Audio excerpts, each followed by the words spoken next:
सादर वंदन। जय जिनेन्द्र।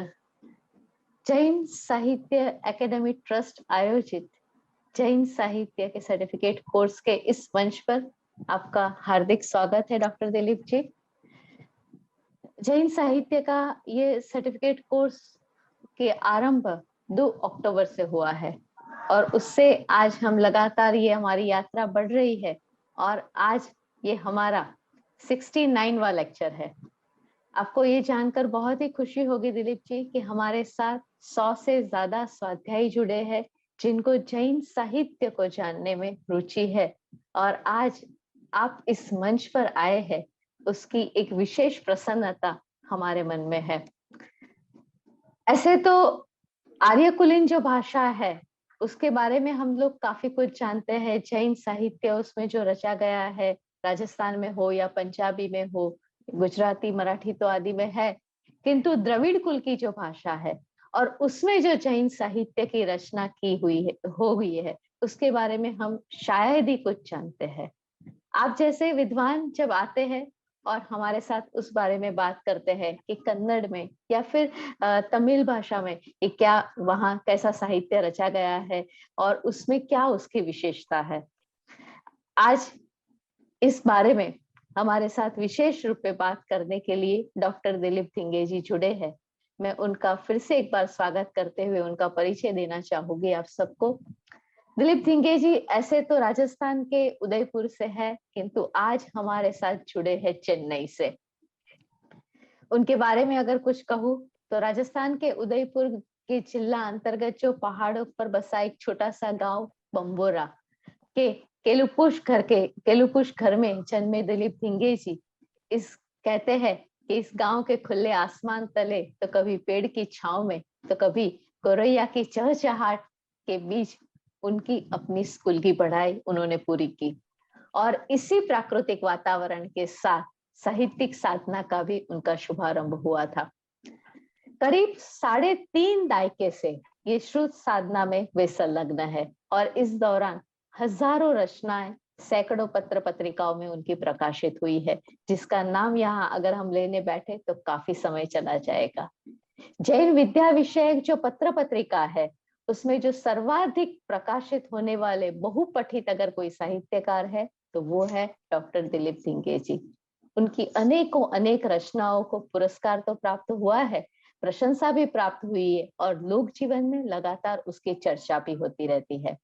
आकाशवाणी उदयपुर एवं आकाशवाणी चेन्नई से उनकी कविता और वार्ताओं का प्रसारण हुआ है। उनके द्वारा राजस्थानी भाषा में रचित एक भक्ति काव्य है पार्श्वनाथ जिन पूजन, उसका मेवाड़ एवं गुजरात के कई जिनालयों और घरों में नित्य पाठ होता है। कई पाठशालाओं में भी उनकी कविता गाई और सिखाई जाती है। अब तक उनके द्वारा गद्य पद्य में लिखित 14 और संपादित 56 मिलाकर छोटी बड़ी करीब 70 जितनी पुस्तक उनकी प्रकाशित हुई है। उसमें से कुछ पुस्तकों का गुजराती एवं अंग्रेजी में अनुवाद भी हुआ है। उनकी कुछ किताब ऐसी है जिसके ऊपर स्वाध्याय की परीक्षा भी आयोजित होती है। पढ़ाई छोड़ने के 1 दशक बाद जीवनोपार्जन के लिए उन्होंने मोहनलाल सुखड़िया विश्वविद्यालय उदयपुर से प्राकृत में स्वर्ण पदक के साथ एमए पास किया। उसके बाद जैन आगमों में आर्थिक चिंतन इस विषय पर उन्होंने पीएचडी की उपाधि प्राप्त की है। कॉमर्स के ग्रेजुएट है। सन अप्रैल 2013 से वे चेन्नई स्थित एक अंतरराष्ट्रीय प्राकृत अध्ययन केंद्र है, प्राकृत अध्ययन एवं शोध केंद्र है, वहां पर वो निदेशक के रूप में सेवाएं दे रहे हैं। अनेक साहित्यिक, अकादमिक और सांस्कृतिक प्रतिष्ठानों में वो लगातार कार्य करते हैं, उनके साथ जुड़े हुए हैं। राष्ट्रीय अंतरराष्ट्रीय संगोष्ठियों में भी सहभागी होते हैं। कवि, साहित्यकार, वक्ता, अधिवक्ता, स्वाध्यायी, अहिंसा कार्यकर्ता और शाकाहारी के प्रचारक डॉक्टर दिलीप जी अति व्यस्त रहते हैं अपने कार्यों में। बहुत ही कम बोलते हैं, जहां 10 शब्द होते हैं वहां वो 1 शब्द से ही काम चलाते हैं क्योंकि उनका ज्यादा ध्यान अध्ययन में होता है। डॉक्टर दिलीप धिंग को सन 2008 में प्रथम बार राजस्थान में जब पार्श्वनाथ भगवान की जयंती के अवसर पे अहिंसा दिवस उन्होंने प्रथम बार वहां पर घोषित करवाया। समाज के सहयोग से उन्होंने उदयपुर एवं अन्य स्थानों पर कुछ महत्वपूर्ण जो हमारी पर्व तिथियां होती है उसके उपलक्ष्य में कहीं अहिंसा दिवस घोषित करवाए और घोषित अहिंसा दिवसों का सुनिश्चित अनुपालन हो ये भी उन्होंने निश्चित करवाया। वैशाख शुद्ध 11 जब जींद शासन का स्थापना दिन है, उसके आयोजन के शुभारंभ का मूल श्रेय भी डॉक्टर धिंग को ही जाता है। उन्होंने उदयपुर में मेवाड़ उद्धारक दानवीर भामाशाह की जयंती और पुण्यतिथि मनाने की शुरुआत भी करवाई थी। तो ऐसे मतलब कई सारे कार्यों से वो जुड़े हुए हैं। उन्होंने अपने माताजी और पिताजी की स्मृति में वो एक पुरस्कार भी घोषित करते हैं। वार्षिक सम्मान 2005 और 2017 से निरंतर गतिमान है। ऐसे अनेक कार्य जिन्होंने किए हैं, अनेक विशिष्ट सेवा समाज को जो प्रदान की है उसके लिए उनको कई सारे सम्मान मिले हैं। कुछ सम्मानों का मैं यहाँ पर उल्लेख करना चाहूंगी। उनको आचार्य हस्ती स्मृति सम्मान मिला है। उनको 4 बार अपनी श्रेष्ठ रचनाओं का पुरस्कार मिला है। साहित्य मनीषी का उनको पुरस्कार प्राप्त हुआ है। आचार्य हस्ती अहिंसा अवार्ड, हिंदी सेवा सम्मान, जैन सेवा रत्न, आचार्य हस्ती करुणा वक्ता अवार्ड, अणुव्रत लेखक पुरस्कार, कुंद कुंद ज्ञानपीठ पुरस्कार, हिंदी भूषण, जीतो सेवा अवार्ड, आचार्य नानेश स्मृति सम्मान, ऐसे कई सारे सम्मान उनको प्राप्त हुए हैं। एक बहुत ही इंटरेस्टिंग बात अगर उनके बारे में मैं यहाँ कहूँ तो अणुव्रत सेवी कवियत्री डॉक्टर ललिता जी जोगड़ है। उन्होंने दिलीप धिंगे जी पर 1311 मीन्स 1311 इतनी पंक्तियों की लंबी कविता लिखी दिलीप जी के ऊपर। ये हस्तलिखित कविता पर डॉक्टर दिलीप धिंग का नाम विश्व कीर्तिमानों के सुवर्ण पुस्तकों में दर्ज हुआ। इसके पूर्व 17 संतों को यह गौरव मिला है। डॉक्टर धिंग यह गौरव पाने वाले हमारे प्रथम श्रावक है। इस कविता के लिए डॉक्टर धिंग का नाम कीर्तिमानों के 5 पुस्तकों में दर्ज हुआ है। इसके अलावा India star book of world record जो India star book of record से उन्होंने भी जैन विद्या के सर्वाधिक लोकप्रिय साहित्यकार का खिताब उनको दिया है। जैन विद्या, प्राच्य विद्या, हिंदी साहित्य, अहिंसा, शाकाहार, सांस्कृतिक उत्कर्ष के अनेक क्षेत्रों से जुड़े हुए दिलीप जी आज इस मंच पर है। उसके लिए मैं अपनी प्रसन्नता व्यक्त करती हूँ, आपके प्रति अपना आभार मानती हूँ और आपको तमिल साहित्य में जैनों का जो प्रदान है, जैन साहित्य का जो प्रदान है, उसके लिए बात करने के लिए आमंत्रित करती हूँ डॉक्टर दिलीप धिंगे जी। इस कार्यक्रम की संयोजक डॉक्टर सेजल शाह जी, जैन साहित्य अकादमी से जुड़े हुए सभी पदाधिकारीगण तथा इस प्रमाण पत्रीय पाठ्यक्रम से जुड़े हुए सभी विद्यार्थीगण, जय जिनेन्द्र। जैसा कि माननीय संयोजक ने कहा कि जैनों का भारत की हर भाषा के विकास में, हर भाषा के साहित्य के विकास में काफी योगदान रहा है, लेकिन द्रविड़ परिवार की जो भाषाएं हैं उनमें भी जैनों का काफी योगदान रहा है।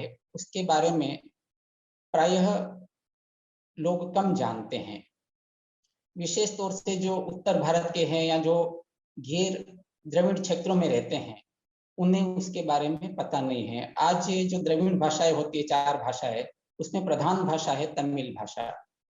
इसके विकास में जैन मनीषियों का क्या योगदान रहा है, इस पर हम चर्चा कर रहे हैं। तमिल भाषा, व्याकरण, काव्य, साहित्य और संस्कृति के विकास में जैनों का ऐतिहासिक और अविस्मरणीय योगदान है। जैन मुनियों, साध्वियों और जैन विद्वानों ने गहन अध्ययन, परिश्रम, प्रज्ञा और प्रतिभा से उच्च कोटि के कालजयी तमिल साहित्य का निर्माण किया है। जैन मनीषियों द्वारा रचित साहित्य आज भी तमिल भाषा के मुख्य मानक ग्रंथों के रूप में सर्वपठित और समादृत है। विश्वविख्यात नीति ग्रंथ तिरुकुरल, ये नाम आपने सुना होगा। सर्वप्राचीन तमिल लक्षण ग्रंथ तोलकाप्पियम, महाकाव्य शिलप्पदिकारम, जीवक चिंतामणि तथा 4 लघु महाकाव्य आदि जैनों द्वारा रचित अनेक ग्रंथ आज भी तमिल साहित्य और भारतीय संस्कृति को प्रकाशमान बनाए हुए हैं। ये ग्रंथ संपूर्ण मानवता को आलोकित कर रहे हैं। ईस्वी पूर्व 3री सदी में उत्तर भारत में 12 वर्षीय भीषण दुष्काल पड़ा था। उस समय हजारों जैन मुनि, साध्वियां, श्रावक श्राविकाएं और विद्वान दक्षिण भारत आए। इससे पूर्व भी दक्षिण भारत में जैन धर्म विद्यमान था। दक्षिण भारत में रहकर जैन श्रमण और गृहस्थ विद्वानों ने कई प्रकार से योगदान दिया। उनका साहित्यिक योगदान भी अत्यंत गौरवपूर्ण और ऐतिहासिक महत्व का है। प्राचीन तमिल ग्रंथों के प्रमाणों, अंतः साक्ष्यों और पुरावशेषों के आधार पर यह माना जाता है कि तमिल साहित्य के उत्कर्ष में जैनों का अत्यंत गौरवपूर्ण योगदान है। तमिल व्याकरण संबंधी ग्रंथों की रचना में भी जैनों का अभूतपूर्व और ऐतिहासिक योगदान है। तमिल प्रदेश में रहकर जैनों ने अपने उदात्त विचार, विशुद्ध आचार व्यवहार, व्यापक लोकोपकार और सेवाओं से राजा और प्रजा सबके दिल में अपना स्थान और सम्मान बनाया। जैन धर्म को राज्याश्रय भी प्राप्त हुआ। जैनों ने जनता, समाज और संस्कृति में घुल मिलकर कार्य किया। ईस्वी पूर्व 3री सदी से लेकर ईस्वी की 9वीं शताब्दी तक, यानी लगभग 1200 वर्षों तक, जैनों ने अनेक ऐसे ग्रंथ रचे जो तमिल भाषा, व्याकरण, साहित्य और संस्कृति की श्री वृद्धि में आज भी अत्यंत महत्वपूर्ण माने जाते हैं। जैनों के उस उत्कर्ष काल में कांची नगरी, जिसको वर्तमान में कांचीपुरम और तमिल लहजे में बोले तो कांजीवरम कहा जाता है, उसमें जीता जागता वर्णन कांजीवरम का या कांचीपुरम का चीनी यात्री हुआन सेंग के यात्रा विवरण से हमें प्राप्त होता है कि उस समय कांचीपुरम एक समृद्ध जैन नगरी थी। वर्तमान में भी कांचीपुरम का एक भाग जैन कांची के रूप में माना जाता है। काव्य के क्षेत्र में तो जैनों की विरासत अविस्मरणीय है। तमिल साहित्य में अति प्राचीन 5 महाकाव्य माने जाते हैं, जो तमिल साहित्य के काव्य की दृष्टि से आधारभूत काव्य होते हैं। इन महाकाव्यों को तमिल में बोला जाता है, 5 महाकाव्यों को संयुक्त रूप से एम्पेरुम कोप्पियम, एम्पेरुम मतलब 5, कोप्पियम यानी महाकाव्य का अत्यधिक साहित्य महत्व है।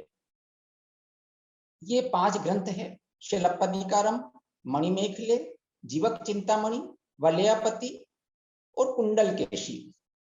इन 5 महाकाव्यों में से 4 महाकाव्य जैनों द्वारा लिखे गए हैं, यानी हम देखिए 80% योगदान काव्य के क्षेत्र में प्राचीन तमिल साहित्य में वो जैनों का है।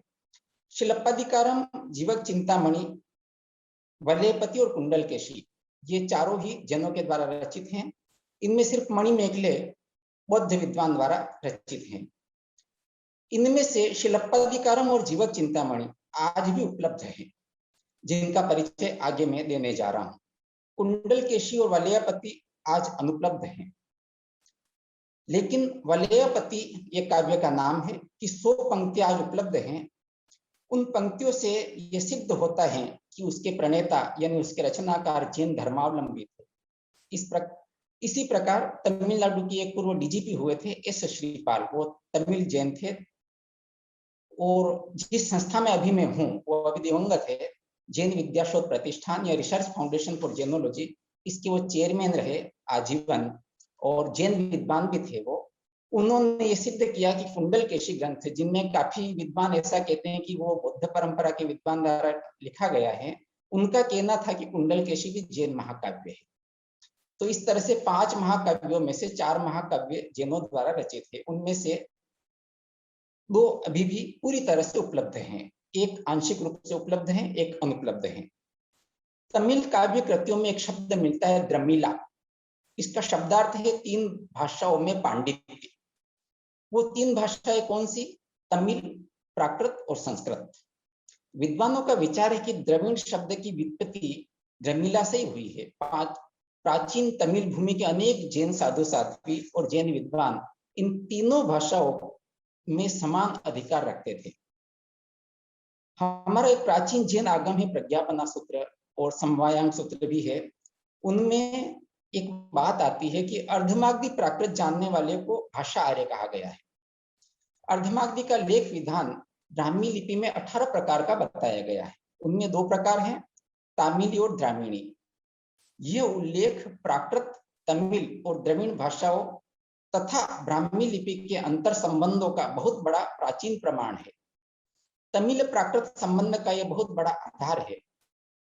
तमिलनाडु के राष्ट्रकवि हुए महाकवि सुब्रमण्य भारती, उन्होंने भारत माता को 18 भाषा बोलने वाले कहा। उनके काव्य में भी यह बात है, लेकिन वो 18 भाषाएं कौन सी जिसके लिए सुब्रमण्य भारती ने बोला?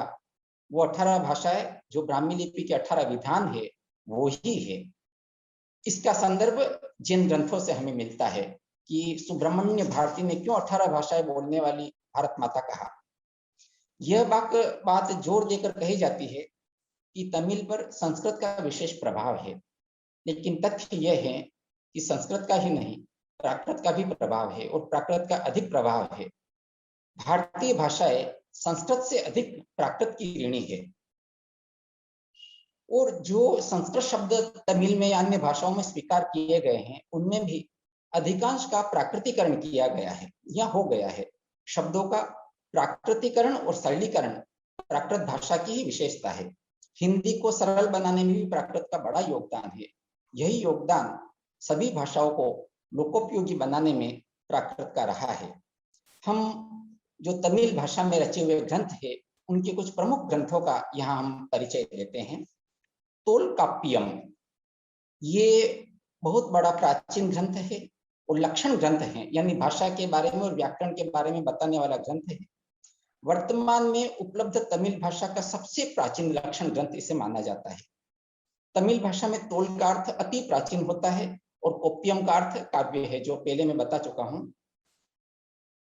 इस ग्रंथ का लाक्षणिक अर्थ है प्राचीन परंपरा का संरक्षण करने वाला ग्रंथ, और सचमुच तमिल भाषा, साहित्य और संस्कृति की रक्षा का या प्राचीनता का एहसास कराता है। तो वर्तमान में जो ग्रंथ है तोलकाप्पियम, जो जैन विद्वानों द्वारा रचित है वो है, और सर्वाधिक प्राचीन है। तिरुकुरल से भी यह प्राचीन है। इसके अध्ययन से प्राचीन तमिल साहित्य और काव्य शास्त्र की विशिष्ट परंपराओं की पूर्ण जानकारी उपलब्ध हो जाती है। तोलकाप्पियम में 3 खंड है। ध्वनि लक्षण, इसको हम बोलेंगे एलुतु इलक्कणम। यहाँ आप देखिएगा लक्षण शब्द है, उसी का तमिल में लक्कण होता है, लेकिन आगे ई लग जाता है, अंत में म लग जाता है, तो लक्षण का हो गया इलक्कणम। एलुतु ध्वनि, एलुतु इलक्कणम। फिर है शब्द लक्षण, सोल इलक्कणम, और काव्य लक्षण ओरुल इलक्कणम। इनमें पहले 2 व्याकरण के अंतर्गत हैं, तीसरे में काव्य के साथ अलंकार यानी अणि और छंद या पी भी समाविष्ट है। तोलकाप्पियम पर विभिन्न कालखंडों में लिखी गई अनेक व्याख्याएं और भाष्य मिलते हैं। तोलकाप्पियम में खंड को अधिकारम कहा गया है।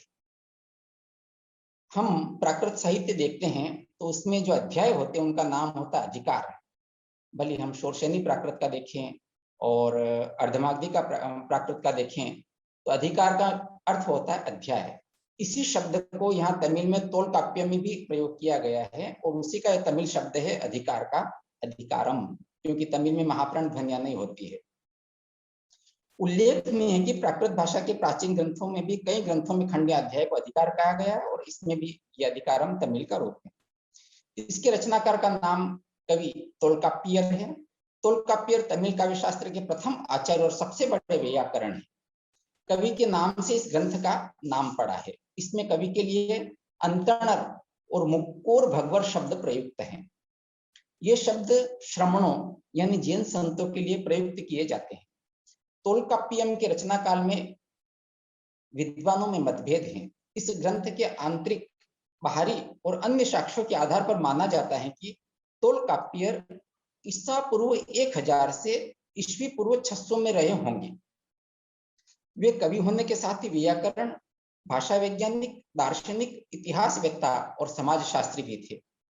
कुछ विद्वान कहते हैं कि तमिल प्रदेश में जैन धर्म का आगमन ईस्वी पूर्व 3री सदी में हुआ था, लेकिन तमिल प्रदेश में जैन धर्म पहले भी विद्यमान था। श्रमण परंपरा यानी जैन परंपरा के तोलकाप्पियर की इस कालमान से भी यह सिद्ध होता है कि तोलकाप्पियर ईसा पूर्व 1000 से लेकर ईसा पूर्व 600 में रहे होंगे और उन्हें जैन विद्वान माना जाता है, जैन मुनि या जैन विद्वान माना जाता है। तो उस समय वो रहे थे, इसका मतलब तमिलनाडु में जैन धर्म ईसा पूर्व 3री सदी से पहले भी विद्यमान था।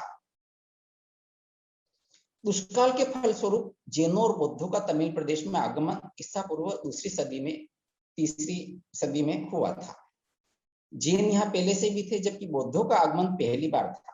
श्रमण परंपरा की बौद्ध धारा का प्रभाव भगवान महावीर के समकालीन भगवान बुद्ध से हुआ, जबकि जैन श्रमण परंपरा का प्रभाव तो प्रागैतिहासिक काल से ही प्रभावित हो रही थी। लगता है कि विद्वानों ने बौद्धों के तमिल प्रदेश के प्रथम आगमन के साथ ही जैनों का भी प्रथम आगमन मान लिया, जबकि जैन तो यहाँ पहले से ही थे। ये एक तथ्य बहुत बड़ा है जिसे स्पष्ट किया गया है। तमिल साहित्य में संगम काल चलते हैं, पहला संगम काल, दूसरा संगम काल। इसी तरह दूसरे संगम काल में तोलकाप्पियम प्रमुख आधार ग्रंथ के रूप में स्वीकृत हुआ। इसमें कहीं भी जाति या वर्ण व्यवस्था की चर्चा नहीं है, जो जैन दर्शन का, जैन धर्म का मूल आधार है। यह ग्रंथ मिश्रित संस्कृति का उदाहरण प्रस्तुत करता है। कोई पेशा किसी खास वर्ग का नहीं था, सिर्फ राजा को छोड़कर जो वंशानुगत परंपरा चलती थी। यह तोलकाप्पियम का एक मोटा मोटा परिचय है। असल में जिन ग्रंथों का परिचय दिया जा रहा है उन एक एक ग्रंथों पर ही पूरा व्याख्यान हो सकता है, ऐसे ग्रंथ हैं। हम अब एक विश्वविख्यात ग्रंथ है तमिल भाषा का, तिरुकुरल, उसके बारे में हम चर्चा करते हैं। इसके रचनाकार जैन विद्वान तिरुवल्लुवर थे। तिरुकुरल के पहले ही कुरल में वे कहते हैं, अगर मुदल एलुतेलाम आदि भगवन मुदट्रे उलगु। ये पहला पद है, पहला कुरल है। कुरल का मतलब पद। इसका अर्थ है अक्षरमाला के आकार की तरह इस लोक में जिनका पहला स्थान है, उन आदिनाथ प्रभु की मैं वंदना करता हूं। इस प्रथम अध्याय में तिरुवल्लुवर पंचेंद्रियों पर विजय प्राप्त करने वाले एवं 8 गुणों से युक्त जो है उन्हें ईश्वर कहते हैं, भगवान कहते हैं। ईश्वर का यह स्वरूप अरिहंत और सिद्ध के रूप में है।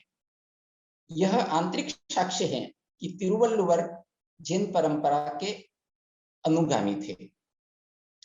ये तिरु शब्द तमिलनाडु में श्रोताओं ने खूब सुना होगा, वर्तमान में भी चलता है। यह एक आदर सूचक शब्द है। और तिरुवल्लुवर भी जो इसके रचनाकार माने जाते हैं, यह उनका वास्तविक नाम नहीं है। बताते हैं कि यह जाति सूचक शब्द है और यह जाति एक निम्न कोटि की जाति मानी जाती थी। लेकिन उन्होंने अपनी साधना के बल पर, जैसा कि जैन परंपरा मानती आई है, अपना विद्या का विकास किया और एक ऐसा ग्रंथ वो देखकर गए। और जैन धर्म में जाति की बजाय सदैव गुणों का महत्व रहा है। तिरुवल्लुवर इस तथ्य के गौरवशाली महापुरुष हैं। तिरु का अर्थ जो होता है वो होता है श्री। तमिलनाडु में आज भी जैसे हम श्री लगाते हैं, वैसे ही व्यक्ति के नाम में आदर के लिए तिरु का उपयोग किया जाता है। ऐतिहासिक काव्य ग्रंथों से पता चलता है कि तमिलनाडु में जैनों से संबंधित स्थानों के नाम तिरु उपसर्ग या प्रत्यय के साथ जुड़े हुए हैं। इस ग्रंथ और ग्रंथकार के नाम के साथ भी तिरु इनके जैन होने का एक प्रमाण है। प्राचीन कितने ही ऐसे ग्रंथ हैं, ऐसे ग्रंथकार हैं और वर्तमान में भी ऐसे स्थान है तमिलनाडु में जिनके नाम के साथ में तिरु लगा हुआ है। इससे यह सिद्ध होता है, विशेष तौर से व्यक्ति तो अब भी लगाते हैं। तिरु तमिलनाडु का एक शब्द हो चुका, तमिल भाषा का एक शब्द हो चुका है। जहां जहां भी तिरु है, जिन स्थानों के या नगरों के नाम के साथ में, यह संभावनाएं हैं, प्रबल संभावनाएं हैं, या ऐसा माना जाता है कि वो जैन केंद्र रहे होंगे उस समय में। क्योंकि बीच में 7वीं शताब्दी में जैनों पर काफी अत्याचार हुए थे। उसमें जैनों का सामूहिक कत्ल तक भी हुआ था। और जब व्यक्तियों को भी मार दिया गया तो साहित्य को किस तरह से सुरक्षित रखा होगा। वर्तमान में भी लगभग 80% जो प्राचीन तमिल साहित्य उसमें जैनों का योगदान माना जाता है। बहुत बड़ी बात है कि इतना नष्ट होने के बाद में भी जैनों का आज भी तमिल साहित्य में सर्वाधिक योगदान माना जाता है। तो तिरुकुरल के बारे में हम चर्चा कर रहे थे, तिरु शब्द की चर्चा की। इसके अलावा तिरुवल्लुवर को तमिल में देवर ही माना जाता है। एक शब्द है देवर। ये देवर हम हिंदी भाषा के शब्द के हिसाब से नहीं कह रहे हैं। और तेवर और देवर, त और द दोनों परिवर्तित रूप में तमिल में बोले जाते हैं। तमिल का जो ध्वनि विज्ञान है वो बड़ा ही अलग तरह का है। और उसके लिए जैसे दूसरी हर भाषा के लिए एक अभ्यास की जरूरत होती है, वैसे तमिल भाषा के इस फनी विज्ञान को समझने के लिए भी अभ्यास की जरूरत होती है। और इसने अपनी मौलिकता कायम रखी और इसका भी अपना विशिष्ट महत्व है। तो देवर, यहाँ जैसे तिरु शब्द के लिए मैंने बोला, वैसे ही अर, कहीं भी तमिलनाडु में या तमिल भाषा में अर शब्द आता है तो वो जैसे हम हिंदी में जी लगाते हैं वैसे अर लगाया जाता है तमिल में। तो ये मूल शब्द है देव। देव को आदर देने के लिए हम यूं बोले देव जी, अगर किसी को ऐसा कहा तो देवर। तो तमिल में तिरुवल्लुवर को देवर माना जाता है। और उस समय देवर शब्द सामान्यतः जैन साधुओं के लिए गौरवपूर्ण शब्द का प्रयोग के रूप में प्रयुक्त होता था प्राचीन तमिल समाज में। तो देवर तिरुवल्लुवर के लिए कहा गया है, यानी देवतुल्य उन्हें माना गया है। इसका मतलब भी ये तिरुवल्लुवर इसके रचनाकार जैन थे।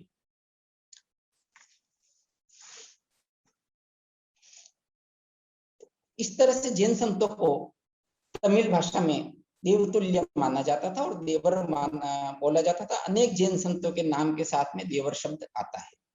जैन काव्य नीलकेशी के व्याख्याताओं ने तिरुकुरल को जैनों का शास्त्र ग्रंथ या वेद ग्रंथ बताया है। यह तथ्य निर्विवाद है एवं अनेक जैनेतर मनीषियों का भी सुस्पष्ट मंतव्य है कि तिरुकुरल की रचना जैन मतावलंबी विद्वान ने की।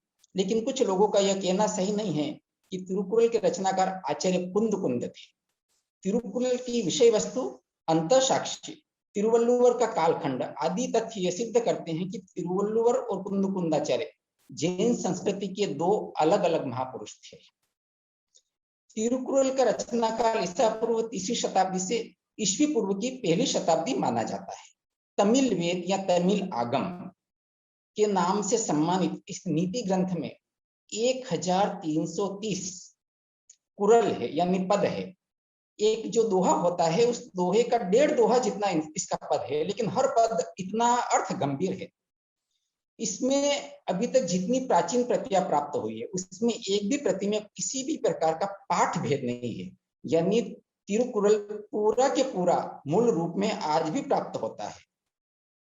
यद्यपि ग्रंथकर्ता व ग्रंथ के वास्तविक नाम अप्राप्त है। ग्रंथ में 3 खंड है, धर्म, अर्थ एवं काम। इनको तमिल में बोलते हैं अरम, पोरुल, इनबम। इनमें क्रमशः 38, 70 और 25 अध्याय हैं। हर अध्याय में 10 कुरल हैं। इनमें धर्म के 2 भेद, इल्लरम गृहस्थ धर्म और तुर्वरम संन्यास धर्म बताए गए हैं, जो जैन दर्शन के अनुसार साधु धर्म और श्रावक धर्म इस तरह से हम वर्गीकृत कर सकते हैं। तिरुवल्लुवर को जैन परंपरा, बौद्ध और हिंदू इन तीनों परंपराओं का ज्ञान था। हिंदू धर्म में होने वाली पशु बलि और हिंसक यज्ञ से समाज को नुकसान हो रहा था। बौद्धों ने वेद स्वीकृत बलि और यज्ञ का निषेध तो कर दिया, अहिंसा धर्म स्वीकार किया, लेकिन बौद्ध भिक्षु तक मांसाहार नहीं छोड़ पाए। सामान्य जन की तो बात ही क्या। बौद्धों ने तर्क दिया कि वे अपने हाथों से पशुवध नहीं करेंगे। तिरुवल्लुवर बहुत ही तर्क संगत तरीके से इन विडंबनाओं का प्रतिकार करते हैं। वे कोल्ला में यानी वध निषेध पर पूरा जोर देते हैं। वध नहीं होना चाहिए, ये कहते थे। हिंसा, यज्ञ और मांसाहार का निषेध करते हैं। वे कहते हैं कि जीव हत्या नहीं करना और मांस भक्षण नहीं करना घृत की आहुति देकर किए गए हजारों यज्ञों से श्रेष्ठ हैं। एक कुरल में उन्होंने सारी बात का समाधान कर दिया। एक अन्य कुरल में वे कहते हैं कि जिसमें किसी जीव की हिंसा ना हो वैसा धर्म ही सन्मार्ग है। अहिंसा धर्म की प्रतिष्ठा करते हैं। इसी प्रकार इस पर तिरुवल्लुवर कहते हैं कि जब मांसाहार बंद हो जाएगा तो पशुवध और मांस के क्रय विक्रय पर भी विराम लग जाएगा। यहाँ इस तर्क का वो खंडन करते हैं कि हम नहीं मारते हैं, जो मरा हुआ उसको खा लेते हैं, लेकिन उसका भी वो निषेध करते हैं कि मांसाहार किसी भी रूप में नहीं करना चाहिए।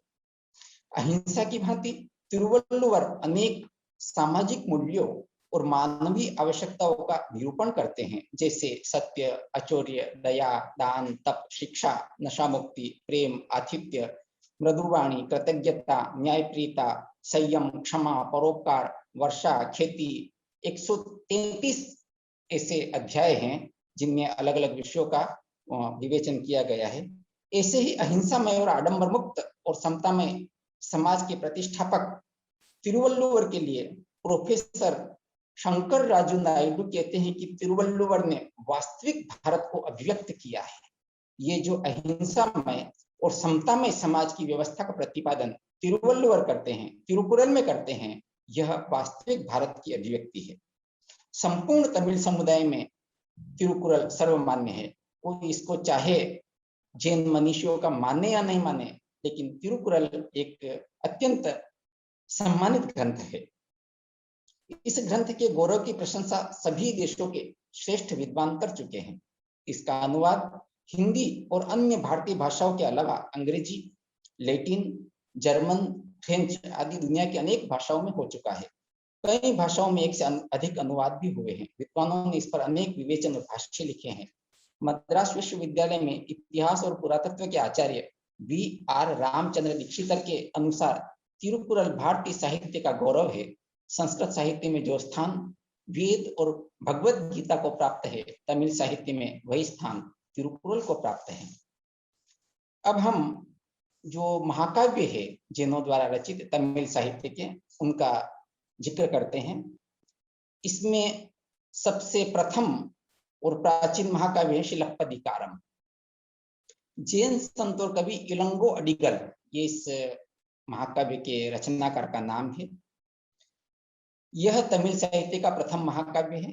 कवि इलंगो अडिगल चेर राजा के अनुज थे, छोटे भाई थे, यानी एक राजकुल के व्यक्ति होते हुए जैन धर्म के प्रति आस्थावान थे और साहित्य के भी प्रेमी थे।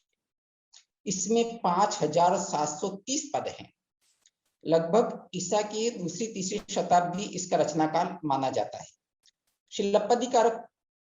शिलप्पदिकारम का शाब्दिक अर्थ है नुपुर की कहानी। इसमें भी दो शब्द हैं, शिलंबु और अधिकारम।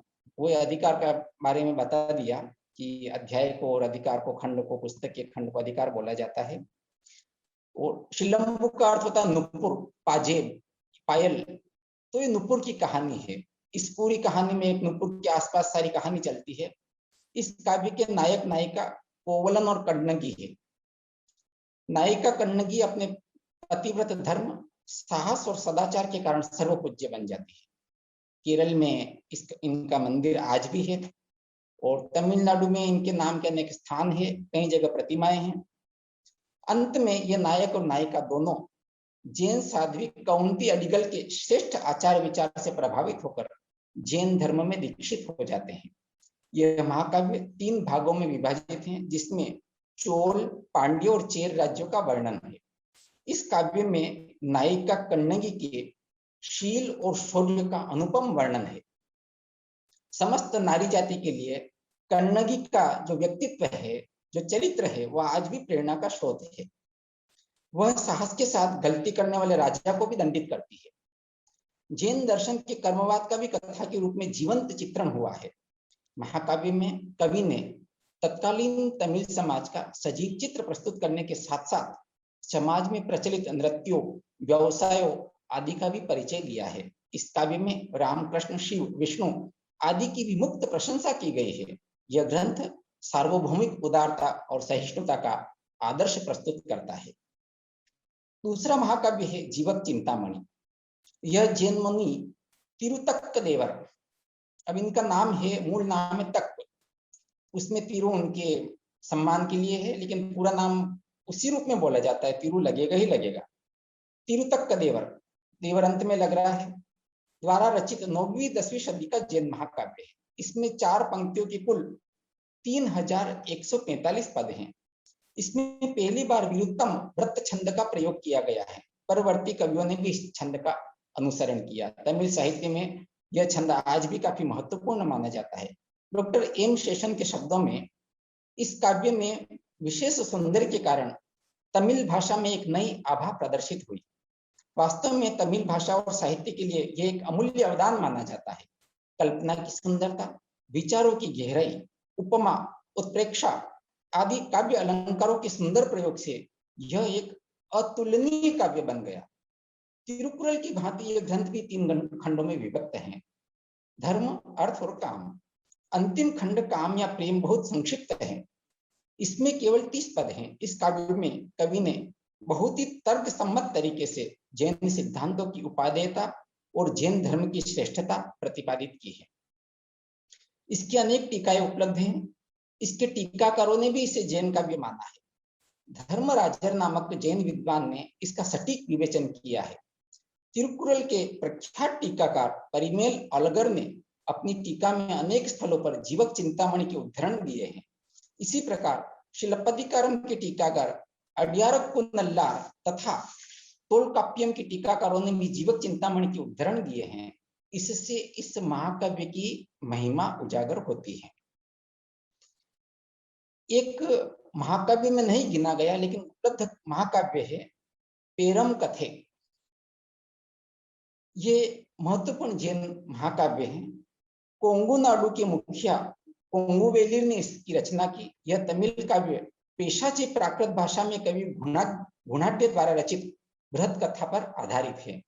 इससे तमिल और प्राकृत के संबंधों का और दो भाषाओं के आदान प्रदान का, दो संस्कृतियों के आदान प्रदान का भी परिचय प्राप्त होता है। तमिल भाषा में जैसे 5 महाकाव्य माने जाते हैं, उसी प्रकार से 5 लघु महाकाव्य भी माने जाते हैं। उनके नाम हमारे पास में सारे मिल गए, लेकिन एक का परिचय विशेष मिला, इसलिए उनका उसी रूप में हम उसकी प्रस्तुति दे रहे हैं। ये 5 ही लघु काव्य यानी लघु महाकाव्य जैनों द्वारा रचित काव्य ही है। इन 5 लघु काव्यों के नाम इस प्रकार है: उदयन कुमार काव्य, नागकुमार काव्य, यशोधरा काव्य, चुलेमणि और नीलकेशी। नीलकेशी काव्य कुंडलकेशी के प्रत्युत्तर में लिखा गया ऐसा माना जाता है।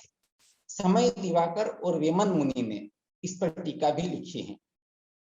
हम इन जो 5 लघु महाकाव्य हैं, इनमें जो चूलामणि है उसके बारे में कुछ परिचय देते हैं। इसकी रचना जैन मुनि तोलामोली देवर ने की। यहाँ तोलामोली देवर ये उनका नाम था।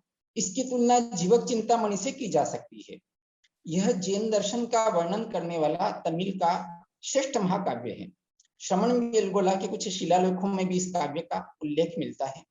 इसमें भगवान महावीर के त्रिपृष्ठ वासुदेव के भव का काव्यात्मक वर्णन किया गया है।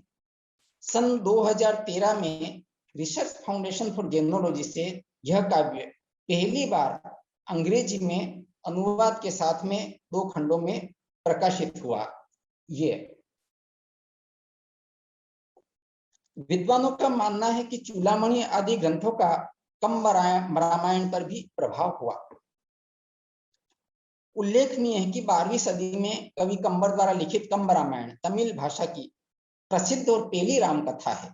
जैनों द्वारा रचित तमिल काव्यों में कई विशिष्ट तथ्य मिलते हैं, जैसे कृतियों में रचनाकार के नाम नहीं मिलते हैं।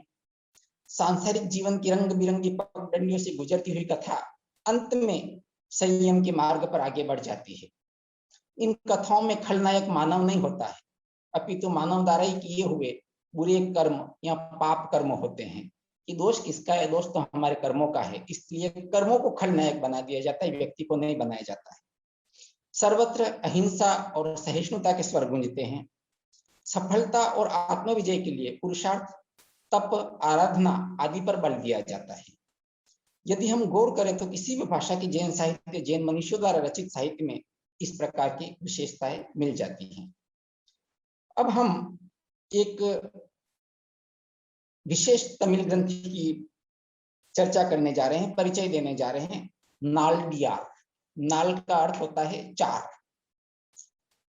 यह भारतीय साहित्य में सुभाषित ग्रंथों की समृद्ध परंपरा में एक महत्वपूर्ण ग्रंथ है। नालडियार या नालडी नानूरू का तात्पर्य है 4 चरण वाले 400 छंद या काव्य पद। इसकी रचना की रोचक कहानी है। उस समय नीलगिरी, क्रोंच, गोवर्धन, श्रीकूट, रांची, अन्नामलई, हेमकुट, विंध्य आदि क्षेत्रों में लगभग 8000 जैन साधु साध्वी विचरण कर रहे थे और इन क्षेत्रों में अकाल पड़ गया तो वे मुनि संघ पांड्य प्रदेश में आ गए। पांड्य प्रदेश में राजा और प्रजा दोनों ने साधु साध्वियों की साधना और प्रवास में सहयोग दिया। राजा ने उन जैन संतों की विद्वता से प्रभावित होकर उन्हें सभा कवि का सम्मान भी दिया। ये बहुत बड़ी बात है। समय के साथ दुर्भिक्ष समाप्त हो गया। जैन श्रमणाचार्य के अनुसार संतों को अकारण एक ही स्थान पर नहीं ठहरना चाहिए, अतः साधु साध्वी वहां से विहार करने लगे। राजा ने श्रद्धावश उनसे रुकने की विनती की। श्रमण श्रमणियों को अपने नियम के अनुसार विहार करना था, इसलिए उन्होंने एक दिन चुपचाप विहार कर लिया। लेकिन विहार से पूर्व उन ज्ञानी ध्यानी श्रमण श्रमणियों ने अपने द्वारा रचित 8000 उपदेश पदों की पांडुलिपियां वहीं छोड़ दी। संतों के इस तरह से विहार से राजा को बहुत दुख हुआ। इस दुख में राजा ने उन 8000 पदों को नदी में फेंक दिया। आश्चर्य यह था कि उन पदों में से 400 पद नदी की धारा में नहीं डूबे। उन पदों की पांडुलिपियां चमत्कारिक ढंग से प्रवाह में नहीं जाकर पुनः तट पर आ गई। इससे राजा विस्मित भी हुआ और श्रद्धाशील भी हो उठा। राजा ने उन पांडुलिपियों को संभाल कर रख लिया। 7वीं सदी के जैनाचार्य पदुमनार ने उन पदों को व्यवस्थित वर्गीकृत करके नालिया नाम दिया। इसमें संकलित जो काव्य पद है, सुभाषित है, वो 7वीं सदी के पूर्व के हैं। तिरुकुरल की तरह इस ग्रंथ में भी 3 खंड है, धर्म, अर्थ और काम। धर्म खंड में श्रमण और श्रावक धर्म का विषय अध्याय है, इसमें कुल 13 अध्याय हैं। अर्थ खंड में 24 और काम खंड में 3 अध्याय हैं। जैनाचार्य ने तिरुवल्लुवर की तरह हर अध्याय में विषय के अनुसार 10 पद संजोए। इस प्रकार इस ग्रंथ के कुल 40 अध्यायों में 400 पद हैं। भारतीय संस्कृति में 4 पुरुषार्थ बताए गए हैं, क्योंकि अन्य ग्रंथों में भी धर्म, अर्थ और काम की चर्चा की गई है, और भारतीय संस्कृति में 4 पुरुषार्थ हैं, इन तीनों के अलावा मोक्ष के साथ। इस ग्रंथ में प्रथम 3 पुरुषार्थों का और अन्य ग्रंथों में भी सुरुचिपूर्ण तरीके से निरूपण किया गया है। यह ग्रंथ संदेश देता है कि अर्थ और काम पुरुषार्थ धर्म पूर्वक होने से चौथे मोक्ष पुरुषार्थ की साधना और प्राप्ति सुगम हो जाती है।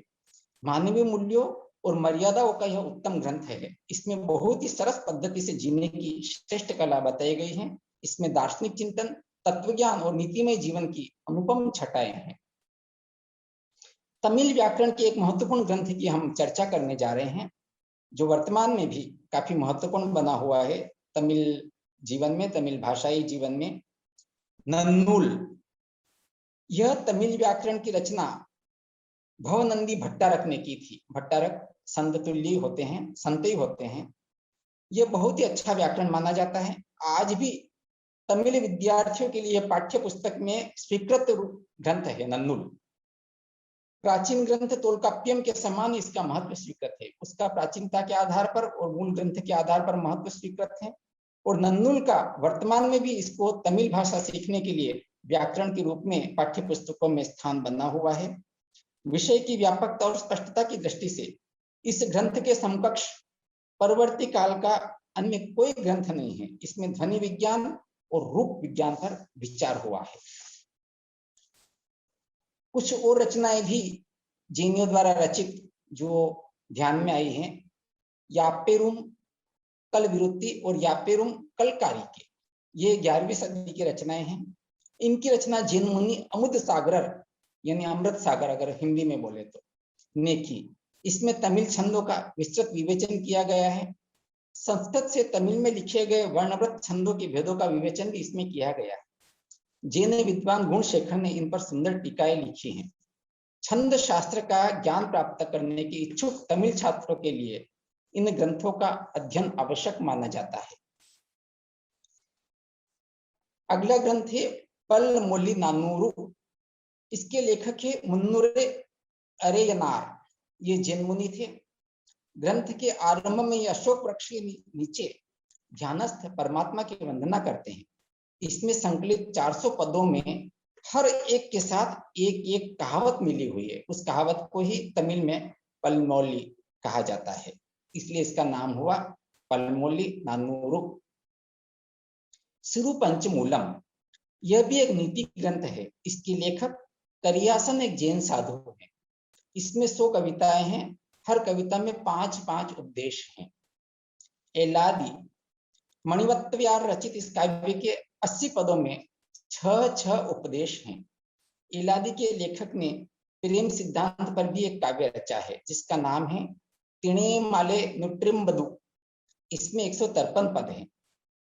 अन्य कई ग्रंथों के नाम तमिल साहित्य में जो जैनों द्वारा रचे हुए हमें प्राप्त होते हैं, जिनमें जैसे एंतिणे, एडुपदु, यह मुवत्तियर रचित है।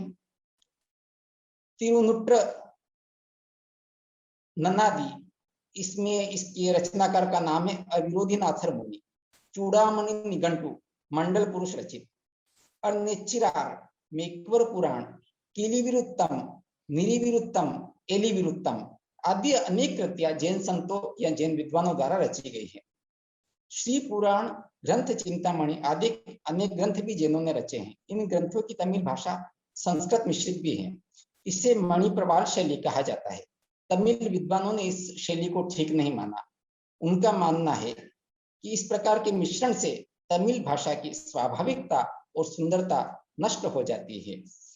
अनेक ग्रंथ आज भी हिंदी, अंग्रेजी तथा और अन्य जो भारतीय भाषाएं हैं उनमें अनुवाद की अपेक्षा रखते हैं।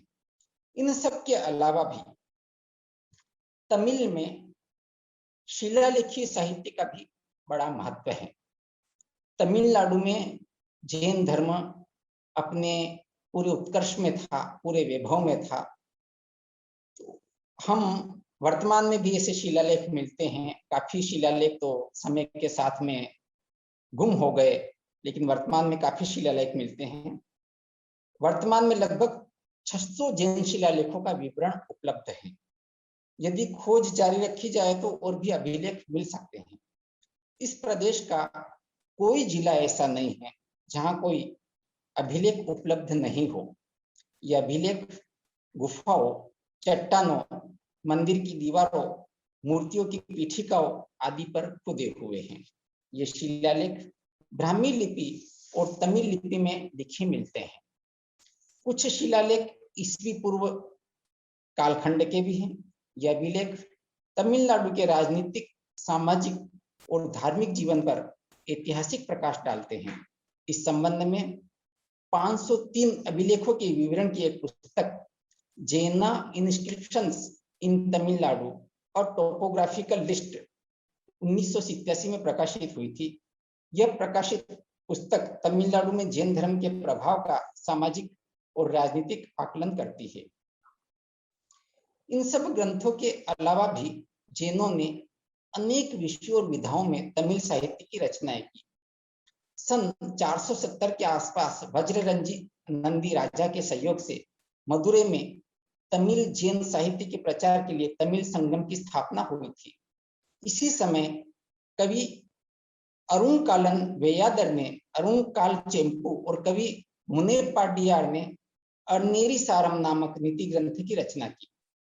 नेल इलक्कण वायप्पाडु, सिरुकुड़ी वायप्पाडु, जिनेन्द्र माल्य, वननूल आदि ग्रंथों की रचना भी जैनों ने की।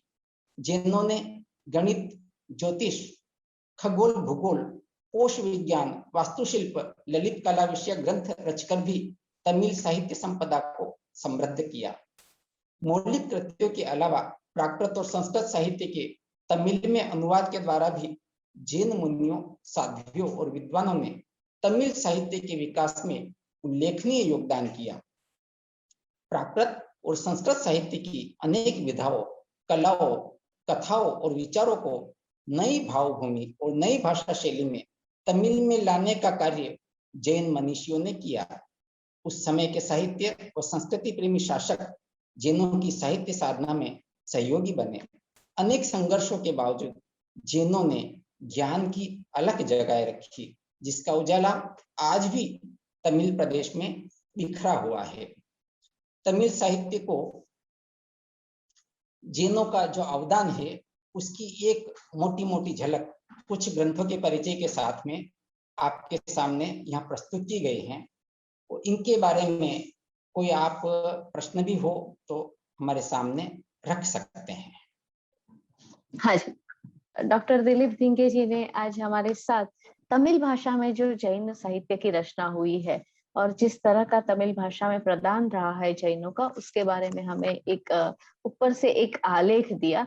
हम जानते हैं कि इस भाषा के साथ हम बहुत ज्यादा जुड़े हुए नहीं है, इसलिए दिलीप जी एक्चुअली शुरू में ये चाहते थे कि वो हर चीज डिटेल में करे, किंतु हमारा जब डिस्कशन हो रहा था तब हमें पता चला कि बहुत ज्यादा डिटेल में करेंगे तो हमारे स्वाध्याय दूर चले जाएंगे। उससे अच्छा हम एक पूरा ऊपरी आलेख दे और उसके बाद सबको उसके प्रति उस एक आकर्षण हो कि हाँ, हमें इस तरह से यहाँ पढ़ना चाहिए। तो बहुत ही अच्छी तरह उन्होंने, आज तक हमने कुछ ग्रंथों के नाम भी नहीं सुने थे, ऐसी एक बात हमारे समक्ष रखी है। कुछ ग्रंथों की जो उन्होंने बात की उसमें माफ कीजिएगा मेरे उच्चार में शुद्धि नहीं होगी, क्योंकि कुछ ग्रंथ के नाम मैंने भी पहली बार सुने हैं इसलिए। बट तोलकाप्पिय करके उन्होंने शुरू में, मतलब उन्होंने शुरू में ही हमें बताया कि तमिल साहित्य में जो कुछ महत्वपूर्ण 5 महाग्रंथ माने जाते हैं उसमें से 4 ग्रंथ ऐसे हैं जो जैनों ने रचे हैं।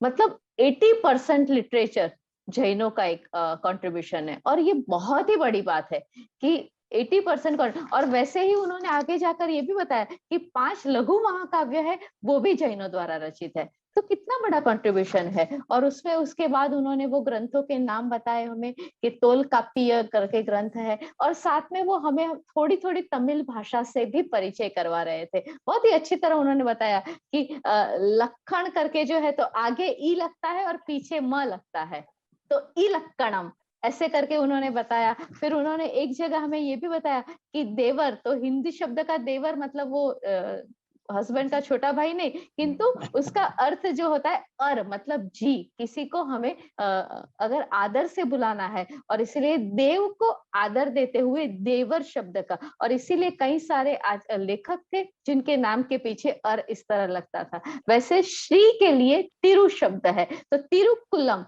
जो एक ग्रंथ है तिरुकुलम, और जिसकी रचना तिरुवल्लरवम ने की है, तो वहां वो श्री और आदर का जो जी लगाकर उन्होंने ये बात की। ज्यादातर ग्रंथ का एक हमें ये भी देखने को मिलता है कि ज्यादातर ग्रंथ धर्म, अर्थ और काम, ये 3 खंडों में विभाजित किए गए हैं। और ग्रंथों में जैन सिद्धांत, कर्म के सिद्धांत आदि की तो बात आती है। एक बहुत ही महत्वपूर्ण बात उन्होंने ये भी की कि तमिल साहित्य का जो बौद्ध का जो एक प्रचार, बौद्धों का भी प्रवेश हुआ था, किंतु जैन उससे पहले वहां आ चुके थे, और उसके बाद वो उनको वहां पर प्रवेश हुआ था। उन्होंने शिल्प अधिकारम करके भी एक ग्रंथ की बात की। और तमिल साहित्य की एक महत्वपूर्ण बात हमें यहाँ ये भी याद रखनी चाहिए कि इशू के पूर्व से ये साहित्य चला आया है। तो मतलब काफी पुराकालीन साहित्य है, और उसमें संशोधन की बहुत ज्यादा शक्यता भी पड़ी हुई है। जीवक चिंतामणि नामक एक ग्रंथ है जिनमें जैन सिद्धांतों की उपादेयता देखने को मिलती है। तो ऐसे और कुछ ग्रंथ ऐसे भी है जहाँ हमें तमिल और प्राकृत का संबंध भी स्पष्ट होता है। तमिल और संस्कृत नहीं, किंतु तमिल और प्राकृत का संबंध भी स्पष्ट होता है। और पैथम कथे करके उन्होंने ग्रंथ बताया, जो नाम मैं सही नहीं सुन पाई, बट उसमें पैशाची प्राकृत, जो पैशाची, हमने बहुत बार पैशाची प्राकृत सुना है, तो वो भाषा का भी हमें संदर्भ मिलता है। फिर कुछ जो सरल नाम थे, उदयन कुमार, नाग कुमार, यशोधरा, कुलेमणि, चुलामणि और नीलकेशी, ये हमारे 5 लघु महाकाव्य जो जैनों द्वारा रचित है। तो कंबर के रचित रामायण को भी उन्होंने याद किया। तो तमिल साहित्य की अगर ओवरऑल हम देखें तो एक तरफ पुराकालीन संदर्भ हमें वहां प्राप्त होते, दूसरी ओर हमें भाषा का संदर्भ वहां से प्राप्त होता है। तमिल और प्राकृत भाषा का जो संदर्भ है वो भी वहां से प्राप्त होता है। और उस समय का पूरा जो जीवन था, उस समय का जीवन था, उसके भी काफी सारे मतलब सोशियोलॉजिकल एस्पेक्ट से भी हम वहां का रिसर्च कर सकते हैं। और अंत में दिलीप जी ने कहा कि वहां शिलालेखी साहित्य भी काफी उपलब्ध है। वर्तमान समय में 600 अभिलेख ऐसे हैं जिसके बारे में विवरण प्राप्त हुआ है, और हाल ही में 503 अभिलेखों पर एक पुस्तक भी प्रकाशित हुई है जिसका विवरण उसमें प्राप्त होता है। तो और वो जो गुफा, जो शिलालेख है वो जिला में या फिर गुफाओं में ऐसी अभिलेख हमें गुफा आदि जगह पर प्राप्त होते हैं जो ब्राह्मी और तमिल भाषा में लिखे गए हैं। तो इस तरह से उन्होंने एक बहुत ही रसप्रद, बहुत ही छोटे समय में उन्होंने ये तैयारी की, और हमें जिस तरह से पूरी कॉम्प्लेक्स करके, मतलब एक लेक्चर में आपको बहुत ज्यादा देने की उम्मीद के साथ उन्होंने बहुत सारी बातें और एक तमिल साहित्य के प्रति हमें थोड़ा सा आकर्षण हो इस प्रकार की अपने बात हमारे सामने रखी है। दिलीप जी, आपकी मैं सचमुच बहुत ही आभारी हूँ, क्योंकि ये जो तमिल साहित्य है उसकी बात हमारे पास करने वाले, सच कहूँ तो बहुत ही सत्यपूर्वक कहती हूँ कि मेरे पास कोई वक्ता ही नहीं थे, और मैं बार बार ये चाहती थी कि जो हमारी साउथ इंडियन लैंग्वेज है उसमें जो जैनों का कंट्रीब्यूशन है उसकी कोई आकर बात करे।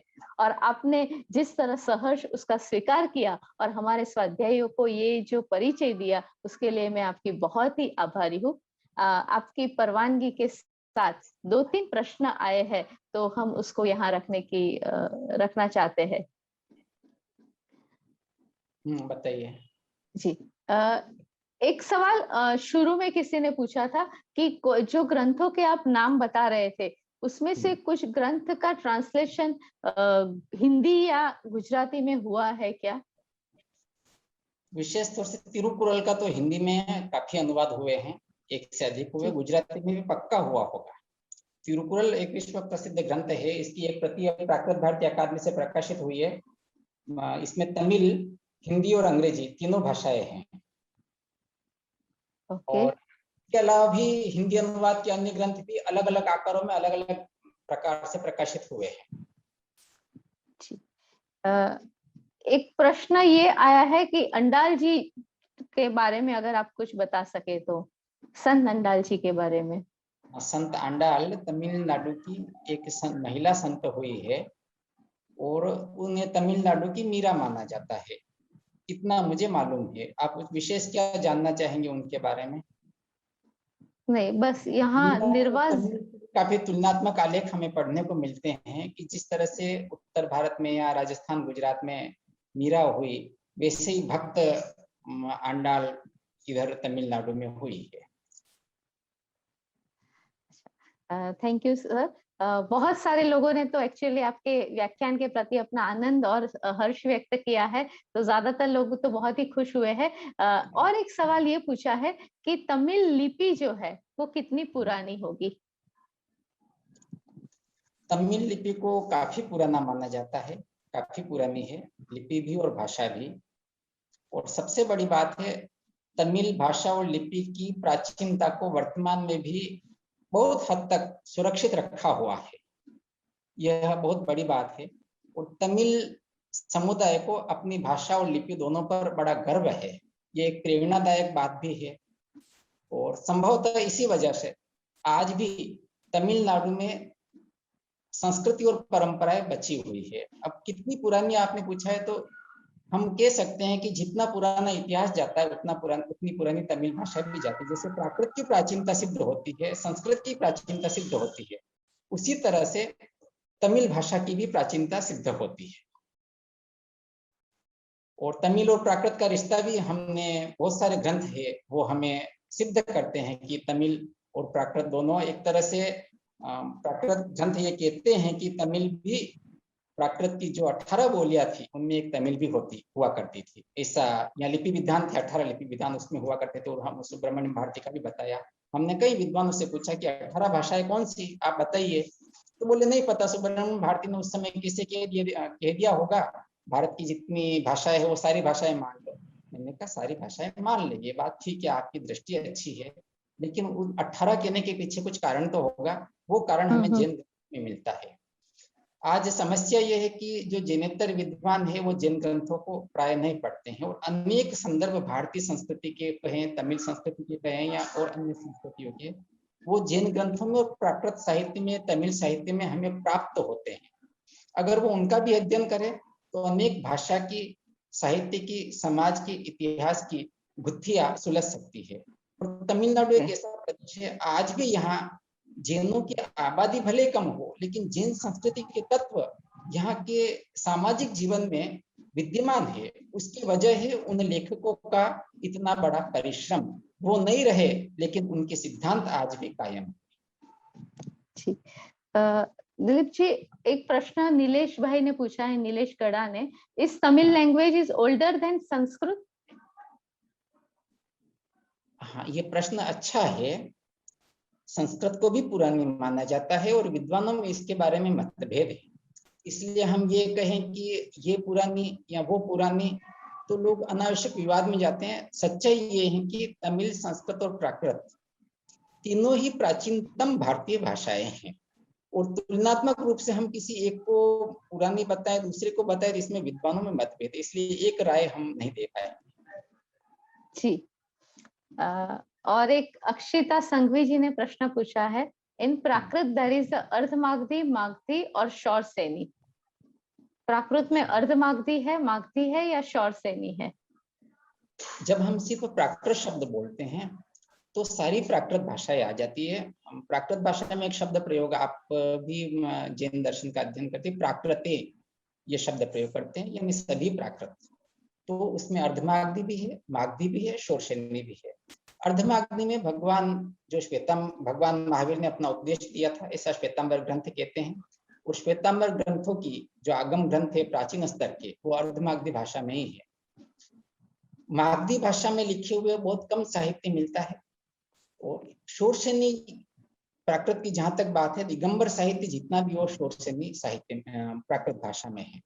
इसके अलावा भी प्राकृत के अनेक रूप है, जैसे पेशाची का उल्लेख तो हुआ ही था, महाराष्ट्रीय प्राकृत, और दूसरी भी पाली भी प्राकृत का एक रूप है जिसमें सारा बौद्ध साहित्य है। तो इसलिए प्राकृत एक नहीं है, प्राकृत के सारे रूप थे। और अगर हम पुराने आगम की दृष्टि से देखें तो ये जितनी उस समय की भाषाएं थी, 18 रूप है प्राकृत के, तो वो सारी प्राकृत ही थी, यानी जो जन जन के द्वारा, आम आदमी के द्वारा बोली जाती थी अलग अलग प्रदेशों में, वो जो भाषाएं वो सारी प्राकृतें थी। तो प्राकृत एक नहीं है, प्राकृत अधिक है। और वर्तमान में भी गुजराती और राजस्थानी मिलती है, या हिंदी भी, तमिल में हिंदी, तमिल भाषी हिंदी बोलेगा तो उसका लहजा अलग आएगा, गुजराती भाषी हिंदी बोलेगा लहजा अलग आएगा, वो ऋषि को ऋषि बोलेगा। इसी तरह से जो अलग अलग प्रदेश का हिंदी बोलेगा तो हिंदी में भी थोड़ा थोड़ा फर्क नजर आता है। इसी तरह से उस समय भी अलग अलग क्षेत्रों में प्राकृत में भी बोली में थोड़ा थोड़ा फर्क होता था। इस दृष्टि से प्राकृत अलग अलग प्राकृतें, सभी प्राकृतें मिलकर उस समय की, लेकिन सबका जो भीतर का एक स्रोत है, भीतर की एक रूपता है, वो सभी प्राकृतों में समान रूप से व्यक्ति। अगर हम ग्रामीण भाषाओं से भी प्राकृत की तुलना करें, शोध करें, अनुसंधान करें, संशोधन करें, तो काफी समानताएं मिल सकती है। मैंने एक लेख भी लिखा है, तमिल प्राकृत संबंध और प्रभाव, एक दूसरे पर कितना प्रभाव हुआ। पहली बार इस तरह का कोई लेख आया, और मेरा भी स्वयं अभी विद्यार्थी हूँ और इस बारे में जानने की इच्छा रहती है। तो इसलिए प्राकृत बस इतना है कि वर्तमान में जो श्वेतांबर परंपरा का साहित्य है हमारा आगम है, वो अर्धमागधी में है, दिगंबर परंपरा का शौरसेनी में है। इसके अलावा अनेक, ऐसा नहीं कि प्राकृत साहित्य सारा जैनों का ही साहित्य है, उसमें भारतीय जो विषय हैं, हाँ, सारे विषयों की सारी चीजें उसमें आती हैं। तो महाराष्ट्रीय प्राकृत भी है, मागधी प्राकृत की रचनाएं भी हैं, दूसरी प्राकृत की मिश्रित भी रचनाएं हैं, प्राकृत संस्कृत की ऐसी टीकाएं मिलती हैं। तो प्राकृत एक बहती हुई नदी है, संस्कृत स्थिर हो गई। बहुत ही बढ़िया तरीके से आपने एक्सप्लेन किया दिलीप जी। अंत में और एक दो प्रश्न है, उसको लेती हूँ मैं। किसी ने पूछा है यहाँ पर कि क्या कुंकुंदाचार्य तमिलियन थे, तमिल भाषा में वो लिखते थे? तमिल भाषा में उनका लिखा हुआ हमें कोई साक्ष्य नहीं मिलता है। और एक जो बात कही जाती है, कुछ विद्वान कहते हैं कि एलाचार्य या कुंदाचार्य थे जिन्होंने तिरुकुरल की रचना भी की, लेकिन ये बात हम इससे सहमत नहीं है। और इस बात को हमने इस व्याख्यान में भी रखा कि कुंदाचार्य और तिरुकुरल दो अलग अलग महापुरुष थे। ये पक्का है कि तिरुकुरल की रचना जैन विद्वान ने की। अब जहां तक उनके तमिल भाषी होने की बात है, तमिलनाडु से उनका संबंध है, इस तरह के साक्ष्य तो मिलते हैं, लेकिन उनका पूरा संपूर्ण साहित्य हमें शौरसेनी प्राकृत में मिलता है। और दक्षिण भारत में थे, ये पक्का। एक स्वाध्याय ये भी जानना चाहते हैं, जो अर्पिता नाम के हैं, वो कहते हैं कि ये सारे जो ग्रंथ है बिलोंग टू श्वेतांबर और दिगंबर। असल में हम जब ईसा पूर्व की बात करते हैं तो उस समय न श्वेतांबर हुआ था न दिगंबर हुआ था। ऐतिहासिक साक्ष्य बताते हैं कि भगवान महावीर के निर्वाण के 603 या 606 वर्ष बाद श्वेतांबर और दिगंबर ये स्पष्ट विभाजन हुआ, यानी ईसा की दूसरी सदी तक वो विभाजन होता है। हमारे पास में ये जो साहित्य, कुछ साहित्य की चर्चा जो हमने की, वो इससे भी पूर्व में जाता है। तो उस समय तो समग्र जैन समाज एक था, ये स्पष्ट होता है। दूसरा, उस समय जैन परंपरा में 3 धाराएं थी, श्वेतांबर, दिगंबर और यापनीय, ये भी 3 धाराएं कब? भगवान महावीर के निर्वाण के 600 वर्ष बाद। उसमें भी 600 नहीं, 700 800 वर्ष बाद, क्योंकि वो तो एक विभाजन की रेखा है। उसके बाद में सभी परंपराएं अपने अपने को स्थिर करने लगी कि नहीं, हमारी ये मान्यता रहेगी, और वो स्थिर करेंगे अपनी मूर्ति को, अपनी परंपराओं को, अपने विधि विधान को, ताकि एक रूपता बनी रहे। तो इसलिए ये तीनों परंपराएं हम अगर निर्वाण के 600 वर्ष बाद देखें तो श्वेतांबर, दिगंबर और यापनीय, तो यापनीय परंपरा एक ऐसी परंपरा थी जो श्वेतांबर और दिगंबर दोनों का एक मिला जुला रूप थी। आज भी उनका साहित्य और इतिहास देखते हैं तो हमें जैन एकता की प्रेरणा मिलती है। वो अचेल व्रत पर भी जोर देते हैं, तो श्वेतांबर आगम जो है इन सबको उन्होंने मान्य किया, स्त्री मुक्ति को मान्य किया। और तमिलनाडु में स्त्री के लिए या नारी शिक्षा के लिए या महिला की स्वतंत्रता के लिए या महिला साधना कर सकती है अपना, इसका काफी अच्छा प्रचार है। इससे ऐसा लगता है कि हो सकता है उस समय यहाँ यापनीय परंपरा भी अपने काफी अच्छे प्रभाव में रही, और महिलाओं ने, साध्वियों ने काफी विद्या का प्रचार खुद किया था तमिलनाडु में। घर घर में, तमिलनाडु में, पूरे दक्षिण भारत में घर घर में जैन धर्म था। इसमें साध्वियों का और जैन विदुषियों का बड़ा योगदान था। इसलिए ये सारे ग्रंथ इसी दिगंबर के थे, श्वेतांबर के थे या यापनीय के थे। हम इस विभाजन में जाने की बजाय अगर इतना ही कहे कि वो जैनों के थे तो ज्यादा ठीक रहेगा। बहुत ही अच्छा दिलीप जी आपने उत्तर दिए, और सारे प्रश्न के उत्तर बहुत ही अच्छी तरह दिए। एक अंतिम सवाल ये है कि तमिल साहित्य में आज भी कोई जैन है जो लिख रहा है? हाँ, जैन हाँ, आज काम हो रहा है। हाँ, ऐसा काम हो रहा है वर्तमान में भी। ऐसे तमिल साहित्य में काम करने वाले या तमिल भाषा में जैन साहित्य लिखने वाले और दूसरा साहित्य लिखने वाले जैन बंधु थे यहाँ। और कुछ ऐसे तमिल जैन विद्वानों को अच्छे बड़े सम्मान भी मिले हैं, जो राज की यानी प्रशासन, तमिलनाडु सरकार के जो सम्मान है वो उनके काव्य ग्रंथों पर मिले हैं।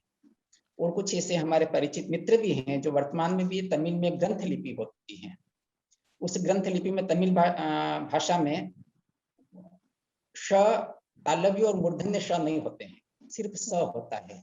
जैसे प्राकृत में भी होता है, राजस्थान में भी वैसे ही होता है। लेकिन ग्रंथ लिपि में श भी होता है, जैसे मागधी प्राकृत में होता है।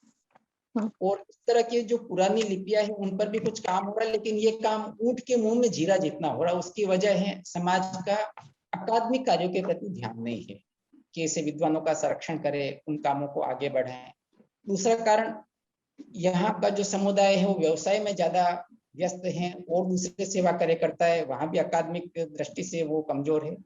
तीसरा, तमिल भाषा का जानना अलग बात है, और अकादमिक दृष्टि से तमिल भाषा में दक्षता प्राप्त करना और तमिल भाषा में संशोधन करना यानी अनुसंधान करना कर रहे हैं। उस कुछ को अगर बढ़ाया जाए। दिलीप जी आपकी आवाज बीच में चली गई थी, बट मेरे ख्याल से आपने उत्तर दे दिया है। और हाँ, तमिल साहित्य में किसी महिला साहित्यकार हुई है कोई?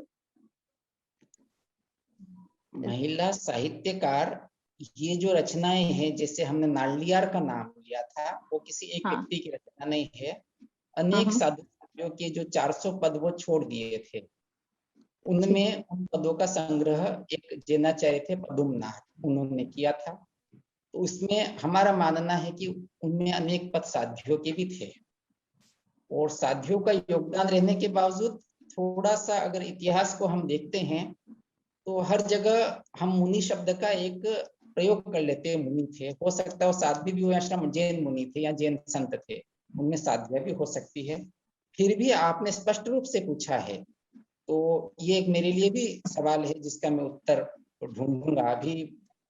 विशेष तौर से किसी साध्वी का या किसी महिला का तमिल साहित्यकार का ऐसा नाम नहीं ध्यान में आता है जिनके नाम का कोई बड़ा ग्रंथ हो। Thank you very much Dilip ji. आपका जितना मैं शुक्रिया मानूं उतना कम है। आज बहुत ही रोचक रूप से और अति प्रशंसनीय, मेरे पास शब्द कम है, बहुत ही अच्छी तरह आपने बहुत ही एक्सप्लेनेशन अच्छा दिया है दिलीप जी। इतना कुछ जानने को मिला कि हमारे पास में इतने संपदा है। नहीं नहीं, और आपके ये अभ्यास का फायदा हमें हुआ, और અમે એટલા સમૃદ્ધ થયા દિલીપભાઈ કે તમે આ મંચ ઉપર આવ્યા. मैं अंत में 2 वाक्य तो गुजराती में बोलूंगी. मैंने आपको कहा था કે તમે આ મંચ ઉપર આવ્યા અને એની એક પ્રસન્નતા તો છે જ, પણ સાથે અમે લોકો પણ તમારી આ વાતથી ખૂબ સમૃદ્ધ થયા છીએ. और बहुत ही आभारी हूँ मैं जैन साहित्य एकेडमी ट्रस्ट के सारे स्वाध्यायियों और यहाँ उपस्थित सारे ट्रस्टीगण की ओर से आपको सादर वंदन करती हूँ और आभार व्यक्त करती हूँ. Thank you Dilip ji.